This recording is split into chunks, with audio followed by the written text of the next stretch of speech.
Hi, my name is Jessica Colaco. I'm the co-founder and VP of Growth at Brave, an HR tech company based in Nairobi, Kenya. We have clients in Africa and globally. Today, I'm here to talk about a distributed Africa. And you can see the map behind you shows the map of Africa. And actually, I got this picture from a snippet of how many Facebook users are around the continent. So it gives you an idea of the population that we do have.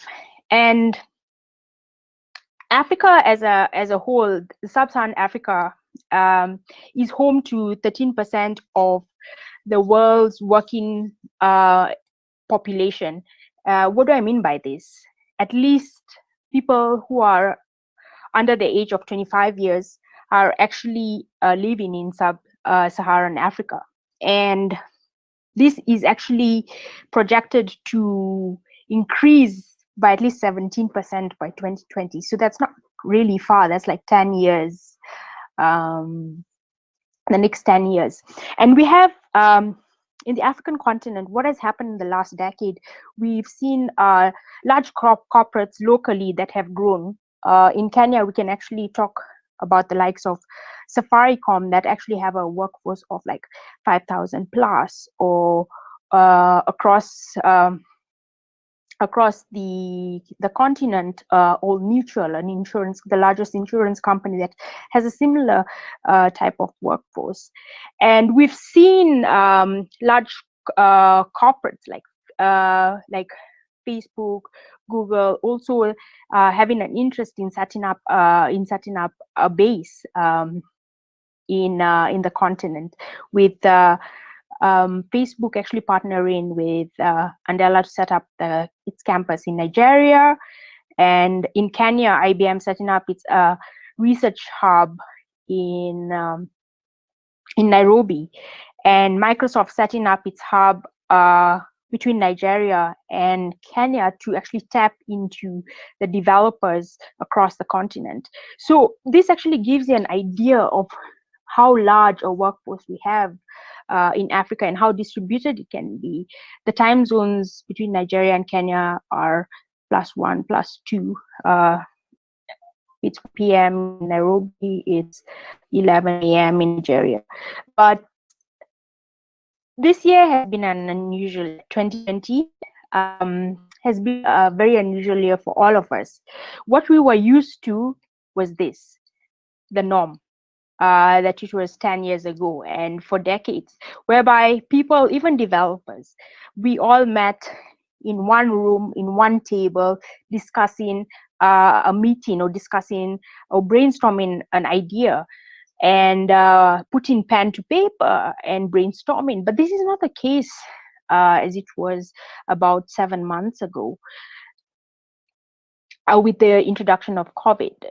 COVID just threw us off, and what has happened is that we are now in the fourth industrial revolution, and I would say we're probably going to the fifth industrial revolution, because the use of technology and AI is surpassing what we can actually do now. This is change. Doesn't exist. We don't. Okay, the context, but the workforce in this day and age, especially for the age of 25 and below, and probably a little above, are meeting virtually. Like how I am giving you this talk virtually and you are listening to this talk virtually.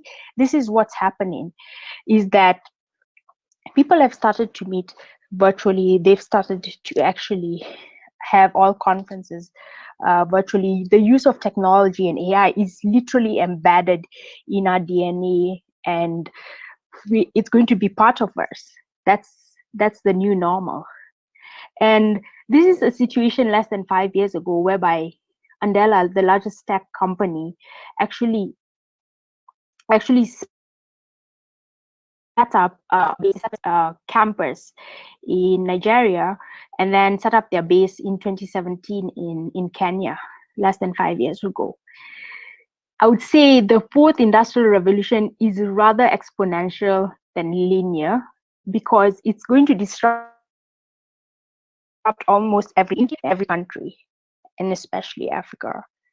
And the breadth and the depth of these changes is going to be transformational in terms of the way production of systems is going to be done, how management have to think, how governance is done, and the possibilities of what technology can do is going to be beyond this building. And then this so much of investment in capital in terms of capex, what does Andela decide to do? Boom, July, they announce that they are actually going to be tapping into, yes, into African talent, but they're going fully remote and open the doors to the world, meaning that they'll go fully remote with the African talent and also be open to talent globally, mixing up their talent. Their talent just goes from a quarter of a million or half a million to, think about it, 10x. How do you manage a workforce like that? That's insane, the numbers. You need computing power, huge processing power to do that.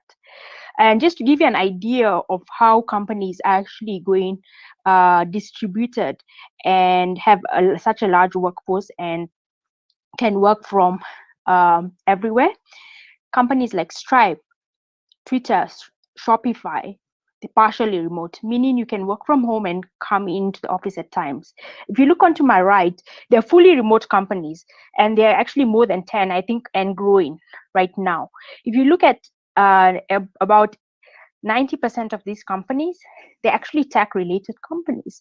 Why? Because tech companies have found a new way of working and have been working like that for the last decade, a word called agile, project-based working. And I'll talk a little bit about that, is how to actually manage that constantly changing workforce using an agile way, and how do you manage them when they're anywhere. So how to deal with this is that many companies will have to rebalance their priorities in the next coming months, and they've already done that, and be different and be open to a new way of working. This is important to them as all the other strategic aspects of cost and inefficiency. So companies in one part of the continent, say talent in Asia is a bit different from talent in Africa. So to bring them at par, what will have to be done is rapid reskilling, so that you can actually use the talent in Asia, while you're reskilling the talent in Africa, they're at par with talent in Asia, and vice versa. So that's one way of actually managing the constantly changing workforce and the incoming work. And then one thing, if you're working from anywhere, is you need accountability, trust, and openness. So a culture of trust and openness is really important for leaders leading who are leading teams and working in a more agile way. What do I mean by this? Google has a way of working, and they call it OKRs, objectives and key results. You set an objective for 3 months, for example. You set your objectives, key results, what you want in terms of what you want to achieve, and your team works on that for 3 months. So you do sprints. So this makes you think of work in a project on a project basis. And what are we doing as what are we doing about this as Brave? As I said, we are an HR tech company. We've thought about managing the workforce in a very dynamic way. And as Brave, we've come up with a fantasy football like app for managers, whereby People can pick from a roster of employees and applicants and allocate them to current and future projects, and then optimize profit per worker. What do I mean by this? If you've played fantasy football or anything, something similar, when you're picking somebody to actually be part of their teams, you look at different things. You look at their skill sets, you look at their project experience. So it's like actually putting a team together. If you play football, it's like putting the best midfielders together with your striker, and then increasing the probability that a goal can be scored. So in the same application of this is that you pick the right people to actually work on the right projects, thereby increasing your profit. So definitely, as I said, as you think about, and I just want us to recap, as you think about the companies that are actually going global and are looking at Africa as a continent and any other continent globally, and if you think about when that workforce is 250,000 or 500,000, and then all of a sudden, like what Andela did here is open up to the continent and go global, it just goes boom, boom. That's when you think of a platform like Brave, use technology to compute what are the right moves, what are the right allocations, and the right resourcing for your workforce to give you the right profit, but also to give you the right productivity. You don't curves going like this. You want the curves to go profitability plus productivity, employee productivity. And that's exactly what we do.